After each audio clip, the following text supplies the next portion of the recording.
वृंदावन के निकट एक गांव में भगवान श्री कृष्ण के एक दयालु भक्त थे जिनका नाम था राम सिंह। उनकी एक दवाइयों की दुकान थी। दुकान के एक कोने में भगवान श्री कृष्ण की एक छोटी सी तस्वीर लगी थी।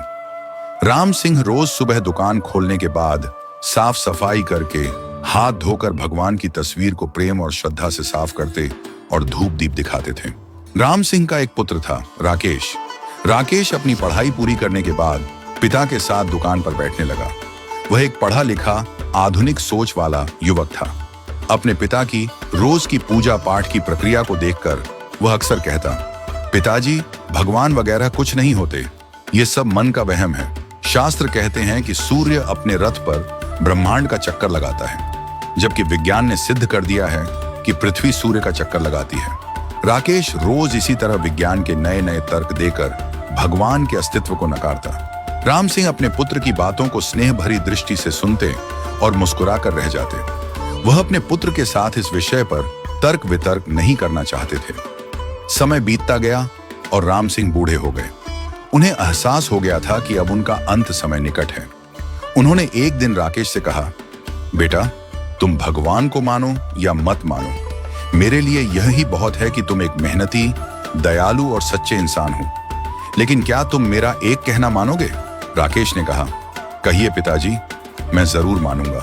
पिता ने कहा, मेरे जाने के बाद रोज दुकान में भगवान श्री कृष्ण की इस तस्वीर को साफ करना, और यदि कभी किसी परेशानी में फंस जाओ तो हाथ जोड़कर श्री कृष्ण से अपनी समस्या कह देना।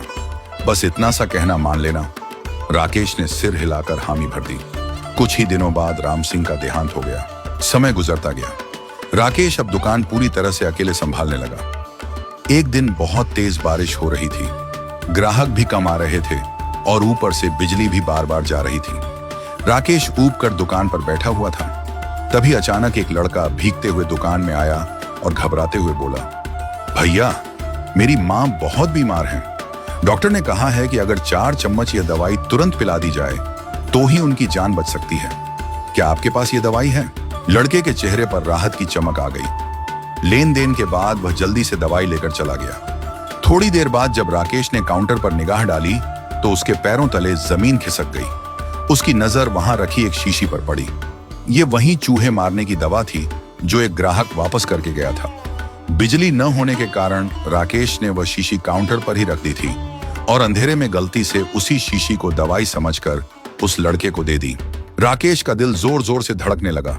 उसके मुंह से अनायास ही निकल पड़ा, हे भगवान, ये क्या कर दिया मैंने? वह लड़का अपनी मां को जहर पिला देगा। ये तो अनर्थ हो गया।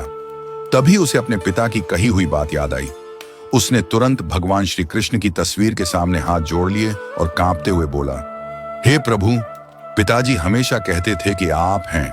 अगर आप सच में हैं तो इस अनहोनी को रोक लो। एक मां को उसके बेटे के हाथों जहर मत पिलाओ। कृपा करो प्रभु, कुछ चमत्कार कर दो। राकेश का मन व्याकुल हो उठा और वह आंसू बहाते हुए भगवान से प्रार्थना करने लगा। तभी पीछे से भैया। राकेश ने पलटकर देखा तो वही लड़का खड़ा था। उसके कपड़े कीचड़ में सने हुए थे। वह हांफते हुए बोला, भैया, मैं फिसल गया था और शीशी भी फूट गई। प्लीज मुझे एक और शीशी दे दो। यह सुनते ही राकेश को लगा जैसे किसी ने उसके सिर से भारी बोझ हटा दिया हो। उसकी आंखों से झरझर आंसू बह निकले। उसने तुरंत सही दवाई का पैकेट निकाला और लड़के को दे दिया। अब उसकी नजर भगवान श्री कृष्ण की तस्वीर पर गई। वह तस्वीर मानो मुस्कुरा रही थी। राकेश के दिल में एक गहरा भाव उत्पन्न हुआ। कोई है जो सृष्टि चला रहा है, जिसे कोई शिव कहता है, कोई विष्णु, कोई ईश्वर और कोई परमात्मा। प्रेम और भक्ति से भरी प्रार्थना कभी अनसुनी नहीं जाती।